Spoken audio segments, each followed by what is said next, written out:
Welcome, everybody. I am super excited to be again here with Gerald. We are going to chat about a big topic today that everybody has a concern about, which is, will your money last as long as you do? Securing your financial future, which I think is a huge, huge concern for, it says more than 50% of Canadians are concerned about this. And I know that, while in real estate, I'm experiencing this with clients, and they literally can't make a move because their money is not going to be able to support a move, which is really scary stuff. So Gerald, I can't wait to kind of dive into this stuff. This is really a hot topic. And I think for people, especially our age and younger, and even people that, haven't been planning for retirement or that kind of thing, like this is still going to be very good information for them to take and use as education to make a decision for their future. 100%. And it needs to be a normal conversation. And I think sometimes because it's, I don't know if daunting is the right word, but intimidating, that a lot of people tend to push it off. And the sooner that someone can start thinking and talking about this, the better, because it's so important. We see it every single day, how crucial it is. And yeah, when you do take the steps and action to implement things, to plan for your future, it's just kind of one less thing to take care of. So yeah, I'm excited to talk about this too. I have this theory of, that fast forward mindset, because we're all living in this right now mindset. Whereas if we actually were to just focus some time on the future, we'll be so much better off by, focusing and planning for our future. I used to be somebody who was like, I want to live now. I don't want to, I don't want to worry about the future. What if I die, right? Like, what if I die tomorrow? Then I would have saved all this money for nothing. But what if you live? Yeah. And what if you have no money for your retirement and your financial future? So I think that, even the average life expectancy of Canadians has increased over the years, and all this biohacking that's happening and stem cell research and all these things that are happening. I think it's estimated that the average Canadian is living until 82 years old. So what is going to be your financial means at that age? And are you that CPP and the OAS, all those things, are those going to support you, or are you going to be financially in a position that you can support yourself with that just being a little extra cherry on top? Well said. It's so true. It's actually crazy how many people say that, what you mentioned about how you were maybe before, about living now. And I'm not here to say we don't need to do that, but you can do both, and you can do both very well. And I think, because the truth is, I mean, obviously we want to live a long life. You probably are going to live a long life. That's the probability. And so you need to plan accordingly. And so that's where, yeah, it's so important, because I hear and with conversations with people, like a recent conversation, not going to go crazy into depth, but this woman basically cried to me, talking about how she's in her 50s now. She didn't plan. She didn't see the importance of it. And now she is just completely like, it's all she thinks about, because she was like, oh, I'm going to live now. And now that she's lived this long life and she has no financial means, now she's realizing, my goodness, I'm going to have to work until the day I die. And so it sparks this conversation that we're having, because you need to plan.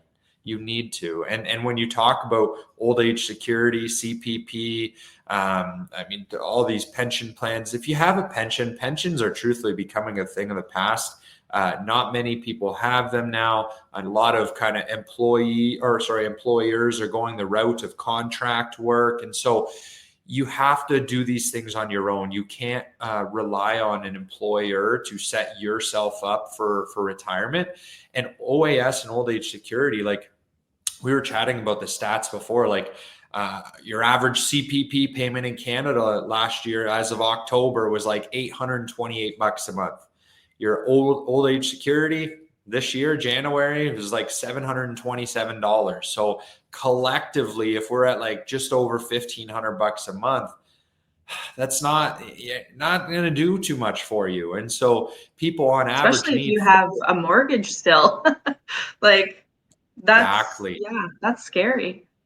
Exactly. And so that is 100%. People need to start planning, okay, what am I going to do for down the road to generate income for myself Well, without necessarily I having to go to even work? I even have a great example of a client of mine who also happens to be a realtor on my team, but her parents are in a bit of a situation right now because her dad was relying on the pension that he was being given through his employer. And a couple of years ago, they recently pulled that. And he no longer has a pension and it is not there for him. And so now they're in panic mode because they were completely, fully relying on that pension to fund their retirement, and now they don't have that, and so now they're saving as much as they can, and they're kind of in panic mode. Where if you were to just look at this as a perspective of, let me be responsible for my retirement, and looking at all of these additional pension, CPP, OAS as, like I said earlier, the cherry on top, then you have nobody to blame but yourself. And if they pull that pension from you, it's okay because you've secured your future financially. And yeah, it's scary because there's so many risks now involved with what could happen Yeah. for their financial future. And if you are the one like if you are the one in charge, then that's a good position to be in. Absolutely. And I think when you talk about those risks and everything, because again, with pensions kind of becoming less and less, and people have to learn about investing. And I think naturally then the conversation that people have, well, Gerald, naturally cost of living right now is tough and it's expensive to live and da da da da. And I completely agree. I mean, it's crazy times, but that's why the earlier you start thinking of this in your 20s, in your 30s, you don't have to put away thousands of dollars on a monthly or annual basis to be able to accumulate a lot of money down the road. Like if you're in your 20s and 30s, it's literally just a few $100s a month for 30, 40 years that will turn into millions if you're invested appropriately. Whereas unfortunately, if we're 50, you don't really have the opportunity to put away $100 or $200 a month and retire at 65 with $1 million, like, because your time, you don't have that on your side. And so that's something too, that again, if you just start earlier, you don't have to necessarily put away as much, but you're going to accumulate that much more because you have compounding interest and time on your side. And I even know you as a parent of Malachi, you posted yesterday about his investment account and his RESPs. And even as parents, I mean, we can help our children fund their future in that sense too. Now, I don't fully, believe that, we should just do it for them. I believe that they need to learn along the way the importance of that and everything else. And leading by example, by doing that for them, they will understand and see how important it is. And I think you were saying by the age of like 75, he was going to have like $24 million or something. Like that's creating generational wealth. And who's not to say that he's going to, you know what I mean? Like he would never probably need that much money at that age, but he's going to obviously be living very, very comfortably and be able to help support his family and everything else. So it's these steps now as parents and adults that are helping our kids, not only just by leading by example, but you are, essentially helping to set them up for their future as well. 100%. And it's appreciate you sharing that, because I think about that. And as soon as Malachi was born, I was like, I'm always talking every single day to parents to do these things. I'm like, I got to apply this myself. Like, and that's where, again, when we hear a big number like $24.5 million, the ticket there is the 75 years. It's not that we put away like $5,000, $10,000 a year or a month. We're just taking a small chunk of his baby bonus and putting away every month. And so that's where, again, that component, but you're right, having those conversations and yeah, encouraging it is the ticket, because I know money has been such a taboo subject where, hey, just go to work, come home, go to work tomorrow. And you don't really, again, when one generation doesn't really talk about money, the next generation, that's generally how it is. And so it just kind of continues on. So that's where, yeah, I just wanted to change that for my bloodline kind of thing. But yeah, it's just education, right? And I think too, like I think a lot of people like who are in their, say, mid 40s, maybe nearing their 50s, and they're like, well, it's too late now. But it's not too late. Like, it's never too late to start making these choices to help better your future. Sometimes you need to have maybe a little bit more of a growth, open-mindedness to growth, and be a little bit more on the, I don't know, not aggressive, because that's not really the right word, but just more on the growth aspect of things, and try and speed things up a little bit, and know that your financial person knows what they're talking about, and what, investments they're putting you in that historically have been, performing well, so that you're set up to be at a gain when you're ready to look at those numbers and say, okay, at least I did it like for 5 or 10 years, right? Like, that can make a big difference too, right?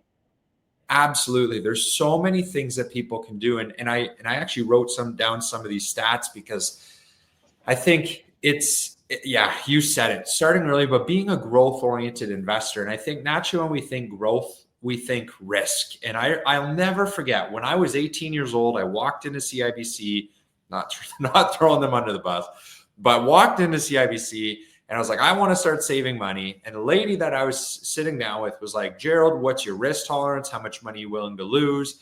And of course, the answer that I was going to give that question was none, because there was no education on how investing and everything works. So naturally, I was put into cash at 18 years old. It's the worst thing that this individual could have done. My risk for actually not keeping up with inflation was higher than my quote unquote risk of what the stock market will do. And I think when people think of stocks and growth and portfolios and mutual funds and ETFs and all these things, they naturally always go to I heard of somebody who put in $100 and the next day it's at 100,000, or someone lost all of their money in 2008. Truthfully, whenever people tell me that stuff, I'm like, so they lost all their money in 2008. How are they doing now? Because if they stayed invested, they would have 5, 6, 7 times the amount of money that they had in 2008. And so it's truthfully just getting an education on how markets work. It's truthfully just having a basic understanding of how markets go up and markets go down, and not letting our emotions get involved. Because it's just like the real estate market. Markets fluctuate. It's normal. You don't need to panic and sell your investments and things like that. But on the other side of it, when you talked about things that we can control, and this is not even a bank advisor's fault, but the truth is 72% of Canadians go to the bank for their financial advice. And that was a recent CRO, which is the investment regulators. They released this survey a few years ago. And last year, HOOP, which is the Healthcare Pension Plan Administrator, they released a stat that Canadians ages 55 to 64, 73% of Canadians have less than 100 grand saved. So from that stat from CRO, 72% of Canadians go to the bank for financial advice, and 73% of Canadians ages 55 to 64 have less than 100 grand saved.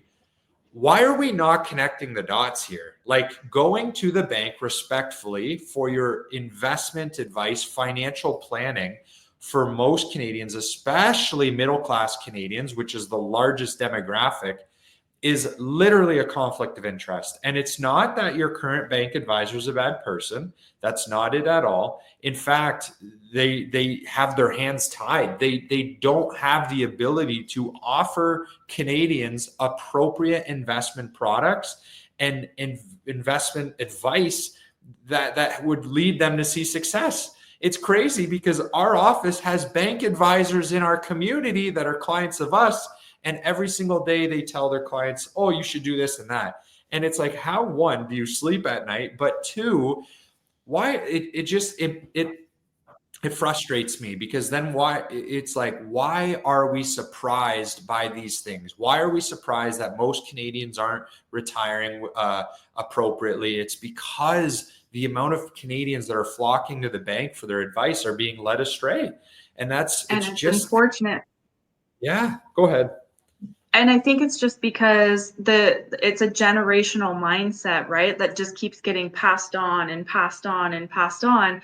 I know my grandfather had money in his cellar and not at the bank. So, having it at the bank, I guess, is better than having it in the cellar. But I mean, even still, like, there are other opportunities. And if you're not educated, you're leaving several thousands, hundreds of thousands of dollars on the table, and that's your own fault. And Yeah. not your own fault because you weren't taught. Like, I don't know how the right way to say this is, it is your fault for not educating yourself. But you need to understand how important the education is, and that's where that fault is they don't understand that there's financial education outside of the bank. So they think the bank is the safest, most best place to go and like the most trustworthy, whereas it's not. And so breaking that generational mindset and kind of building that fast forward mindset of like, okay, let's look at all of the options and let's look at what's best for you personally and what your goals are, because everybody's goals are different. Maybe you want to retire, maybe you don't want to retire at 55, maybe you don't care about retiring at 60 or 65. There's different strokes for different folks. It's going to be different for everybody. I know I always had the goal of wanting to retire at 50 or 55. That's always been a personal thing for me. But what am I doing right now to support that goal? Because if you're not doing anything to support that goal, 10, 15, 20 years comes up pretty quickly, and then boom, you're 50 and you're just like, holy cow, I have nothing saved, and I don't know what I need to do. And so if you're just open to the education, like even just listening to stuff like this, you don't need to come to us and work with us necessarily. We would love for you to do that, obviously. But it's the education that is the most important element for you to have, because if you don't have it, you're setting yourself up for a massive failure when it comes to being prepared financially for your future. Yeah. And again, it's just that sense of urgency. So many times we think we have time, and then we don't really understand the significance of applying and then getting this financial education. And then, especially when we're talking about maybe somebody in their 40s and 50s and 60s, and then so many times, especially when markets and news and all this stuff is just creating so much distraction, and it's not to take away from everything that's going around the world, but a lot of it is a distraction, that banks are like pile driving people in the GICs and these terrible investment products, which is just, it's not in their best interest. Because then now on the flip side, they're not even keeping up with inflation, and they're actually losing their buying power. And it gets me going, because people don't know what they don't know. And when they're led or they're in a captive audience to kind of one way of thinking in the financial industry, you feel bad for them, because you look back and you're like, man, you could have had hundreds of thousands of dollars more for your future if you were just had this information.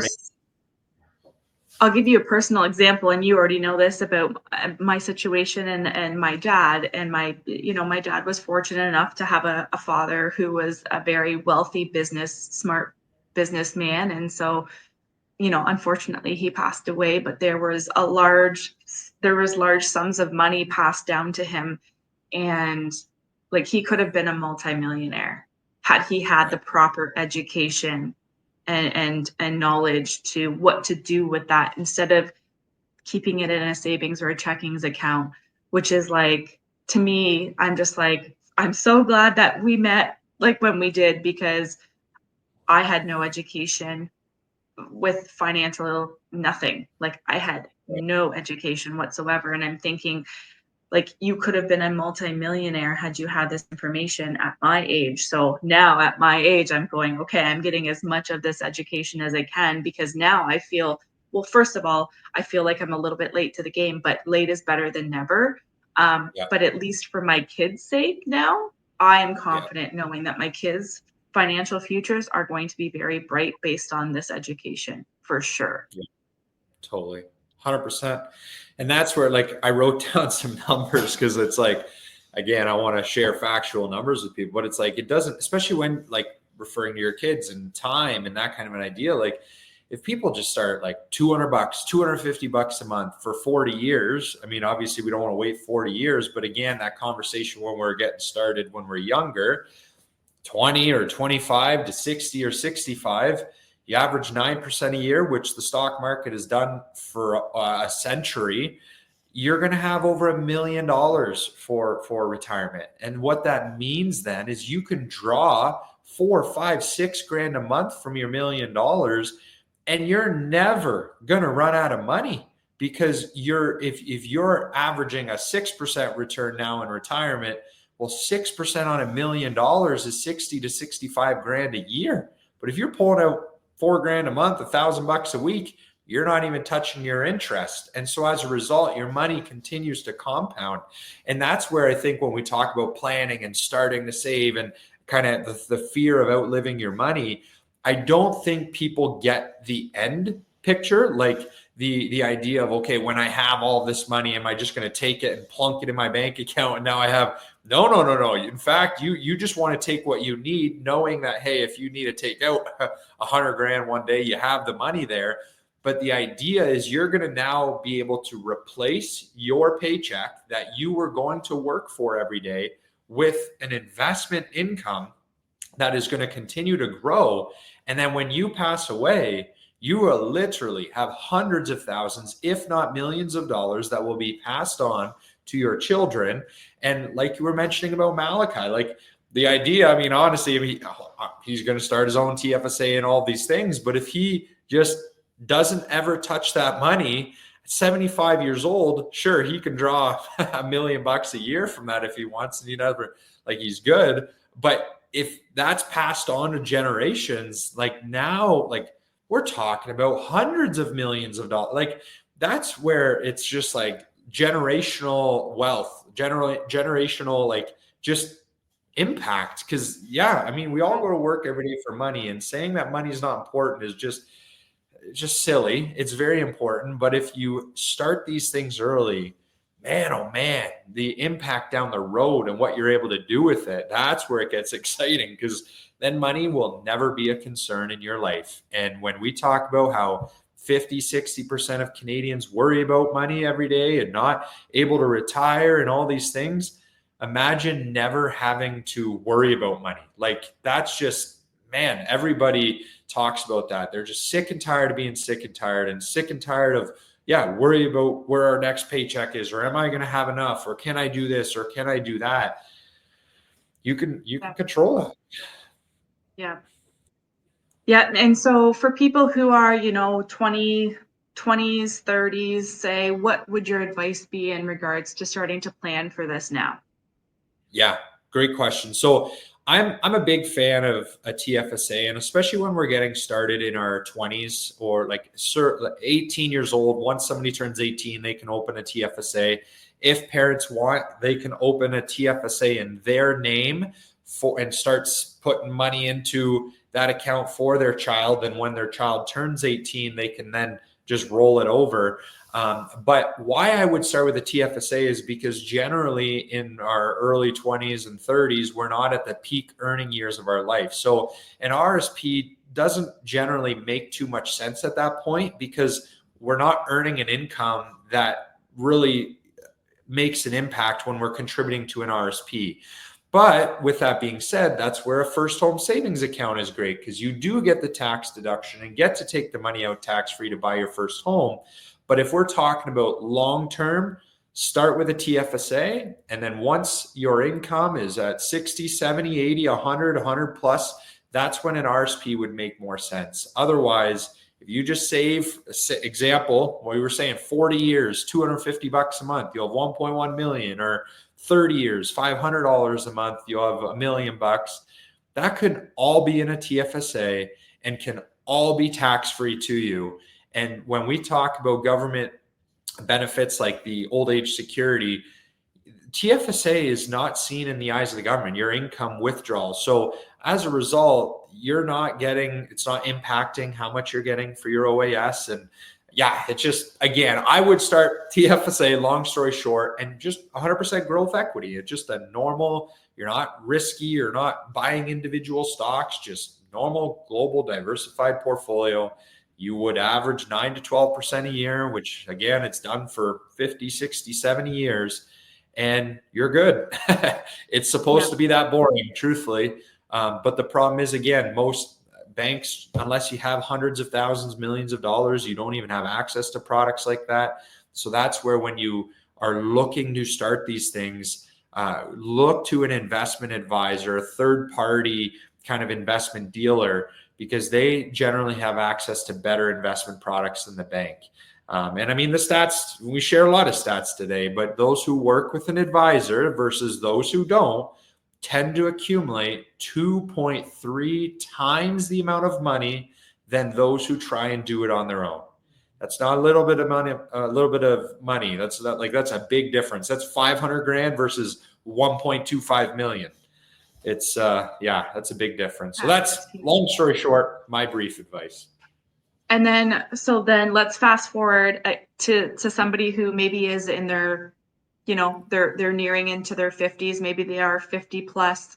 What should they be looking at, and how can they, obviously we want you to book an appointment with us so that you can have a more personalized, recommendation. But as a general sense. Yeah, what I guess, just speaking from experience now, I think individuals in their 50s and 60s, most people have an RSP, because I think TFSAs are relatively new. So like 2008, 2009 kind of idea. So most people have saved their whole life in an RSP.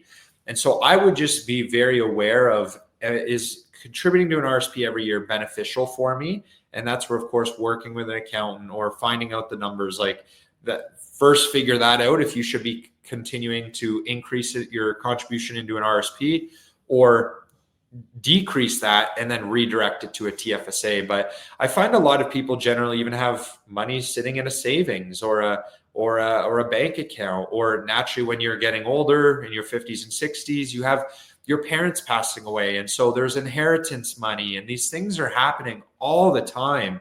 So a TFSA is great, because then when you have your RSP, or maybe you're in your 50s and 60s and you are one of those individuals who have a pension, if you've been piling money into an RSP for your whole life and you have a pension, all of your income in retirement is taxable. So it's not that I don't think putting more money into an RSP is beneficial. That's where I think you should be working with an accountant.